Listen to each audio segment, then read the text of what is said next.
বাড়ছে হাওয়ার গতি, তুমুল বৃষ্টি। আরও এগিয়ে এই মুহূর্তে কোথায় সাইক্লোন ফেঞ্জলের অবস্থান, কোথায় আছড়ে পড়বে? Hi everyone, welcome back to my channel অঞ্জনার ব্যঞ্জনা। বন্ধুরা, তোমাদের সকলকে আমার এই ছোট্ট ইউটিউব চ্যানেলে স্বাগত জানাই। অনেকটাই বদলে গিয়েছে আবহাওয়া। কলকাতা সহ বেশ কিছু জেলাতেই শুরু হয়েছে বৃষ্টি। আজ 30শে নভেম্বর বিকেলের মধ্যে আছড়ে পড়বে সাইক্লোন ফেঞ্জল। ঘূর্ণিঝড়টি পশ্চিম উত্তর পশ্চিম দিক থেকে এগোচ্ছে। শনিবার বিকেলে এই ঘূর্ণিঝড়ের জেরে ঘন্টায় 70 থেকে 80 কিলোমিটার প্রতি ঘন্টা গতিবেগে ঝোড়ো হাওয়া বইবে। ল্যান্ডফলের সময় সাইক্লোনের সর্বোচ্চ গতি হতে পারে ঘন্টায় 90 কিলোমিটার পর্যন্ত। হাতে আর বেশি সময় নেই।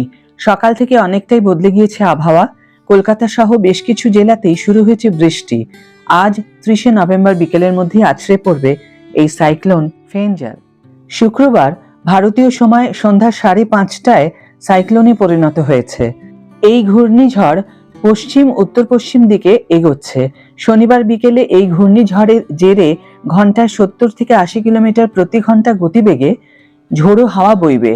তবে ল্যান্ডফলের সময় সাইক্লোনের সর্বোচ্চ গতি হতে পারে ঘন্টায় 90 কিলোমিটার পর্যন্ত। করাইকল এবং মহাবালিপুরমের মধ্যে উত্তর তামিলনাড়ু পুদুচেরি উপকূল অতিক্রম করতে পারে এই সাইক্লোন। এই সাইক্লোনের জেরে 3রা ডিসেম্বর পর্যন্ত বিভিন্ন রাজ্যে মাঝারি থেকে ভারী এবং অতি ভারী বৃষ্টির সম্ভাবনা রয়েছে। তামিলনাড়ু, অন্ধ্রপ্রদেশ, উপকূলীয় কর্ণাটক ও লাক্ষাদ্বীপের উপকূলবর্তী এলাকায় প্রচুর পরিমাণে বৃষ্টি হবে। গাঙ্গেয় পশ্চিমবঙ্গ এবং উপকূলবর্তী জেলাগুলিতেও হালকা বৃষ্টি সঙ্গে ঝোড়ো হাওয়া বইবে। সাইক্লোন ফেঞ্জলের জেরে একাধিক রাজ্যে জারি করা হয়েছে রেড অ্যালার্ট। প্রাথমিকভাবে ঝড়ের গতি সর্বোচ্চ 65 কিলোমিটার প্রতি ঘন্টা গতি হতে পারে আশঙ্কা হয়েছিল, কিন্তু এই মুহূর্তে বঙ্গোপসাগরের উপর বেশিক্ষণ ধরে ঝড়ের গতি ফের একবার অনেক গুণ বাড়িয়ে নিয়েছে। ফলে তা আরও শক্তি নিয়ে আছড়ে পড়বে বলেই মনে করা হচ্ছে। নভেম্বরের মাঝামাঝি থেকেই রাজ্যের উত্তর থেকে দক্ষিণবঙ্গে শীতের আমেজ ছিল, কিন্তু নভেম্বরের শেষে এসে শীত আমেজ ধাক্কা খেল। বঙ্গোপসাগরে ঘূর্ণিঝড় ধেয়ে আসছে উপকূলের দিকে। ঘূর্ণিঝড়ের প্রত্যক্ষ প্রভাব না পড়লেও পরোক্ষ প্রভাবে শীত আমেজে ব্যাঘাত ঘটল দক্ষিণবঙ্গে। বাড়ল সর্বনিম্ন তাপমাত্রা। কিন্তু আজ নভেম্বরের শেষ দিন, কাল থেকে শুরু ডিসেম্বর। বিগত কয়েকদিন সর্বনিম্ন তাপমাত্রার পরিবর্তনের ফলে এক ধাক্কায় 2-3 ডিগ্রি তাপমাত্রা কমে গিয়েছিল, যার ফলে শিরশিরানি ভাব অনুভূত হয়েছিল। কিন্তু শেষের দিকে এসে যেন শীতের ভাটা দেখা গিয়েছিল। ফের সপ্তাহান্তে আবহাওয়া আমূল বদল দেখা গেল। মেঘলা আকাশ, বৃষ্টিতে শীতের রেশ কমিয়ে বাড়ল পারদ। তার অন্যতম কারণ হলো বঙ্গোপসাগরে তৈরি হওয়া এই ঘূর্ণিঝড়। এর প্রত্যক্ষ প্রভাব না পড়লেও পরোক্ষ প্রভাব পড়তে চলেছে বঙ্গেও।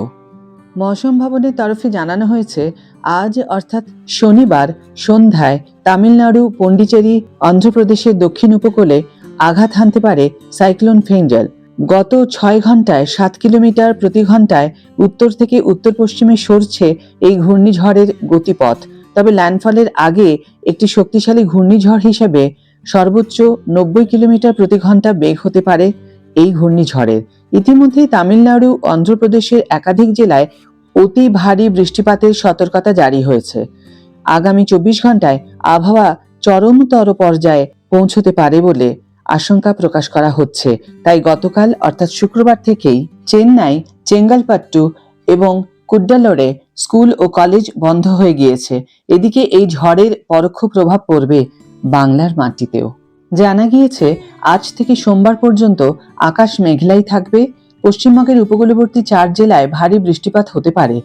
বছর শেষে শীতের আমেজে খানিক ভাটা পড়তে চলেছে। তার কারণ আগামী 2 থেকে 3 দিন সর্বনিম্ন তাপমাত্রা 3 থেকে 4 ডিগ্রি বাড়তে পারে।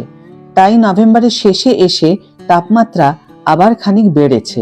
এছাড়া আগামীকাল অর্থাৎ রবিবার দক্ষিণ ও উত্তর 24 পরগনা সহ পূর্ব পশ্চিম মেদিনীপুরে হালকা বৃষ্টির সম্ভাবনা রয়েছে।